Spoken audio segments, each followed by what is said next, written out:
क्या मृत्यु के बाद जीवन है? आत्मा कहाँ जाती है? स्वर्ग और नर्क का क्या सच है?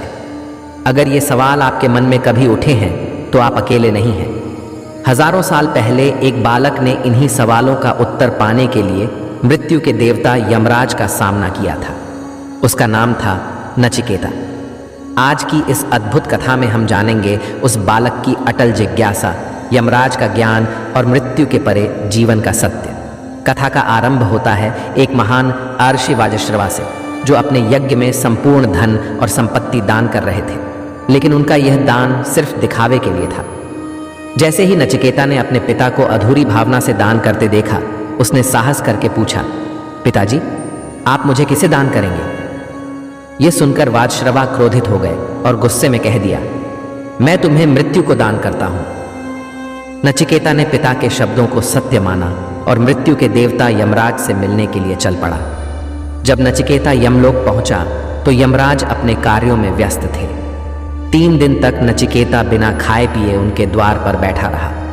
जब यमराज लौटे तो उन्होंने बालक की तपस्या और धैर्य देखकर उसकी प्रशंसा की। यमराज ने कहा, हे बालक, मैं तुम्हारे प्रतीक्षा के लिए क्षमा चाहता हूं। तुम्हारी तपस्या से प्रसन्न होकर मैं तुम्हें 3 वरदान देता हूं, जो चाहो मांग लो। पहला वरदान, नचिकेता ने मांगा कि उसके पिता का क्रोध शांत हो और वह उसे प्रेम पूर्वक स्वीकार करे। यमराज ने इसे तुरंत पूरा कर दिया।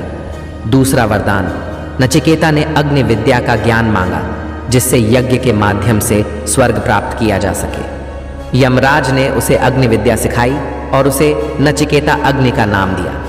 तीसरा वरदान, नचिकेता ने पूछा, हे यमराज, मृत्यु के बाद क्या होता है? आत्मा का स्वरूप क्या है? कृपया मुझे इसका सत्य ज्ञान दें। यमराज इस प्रश्न से हतप्रभ रह गए। उन्होंने कहा, यह प्रश्न देवताओं के लिए भी जटिल है। तुम मुझसे धन, दीर्घायु या अन्य कोई वरदान मांग लो, लेकिन यह न पूछो। लेकिन नचिकेता अडिग था। उसने कहा, हे मृत्युदेव, यदि यह प्रश्न इतना जटिल है तो इसका उत्तर और भी महत्वपूर्ण होगा। कृपया मुझे इसका ज्ञान दें। यमराज ने अंततः नचिकेता को मृत्यु और आत्मा का रहस्य बताया। उन्होंने कहा, हे बालक, यह शरीर नश्वर है लेकिन आत्मा अमर है। आत्मा को न कोई मार सकता है, न यह जल में भीगती है, न यह अग्नि से जलती है। मृत्यु केवल आत्मा के एक शरीर से दूसरे शरीर में स्थानांतरण का साधन है। उन्होंने आगे कहा, जीवन में कर्म का महत्व है।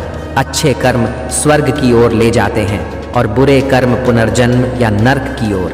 लेकिन जो व्यक्ति आत्मज्ञान प्राप्त करता है वह इस चक्र से मुक्त होकर मोक्ष प्राप्त करता है।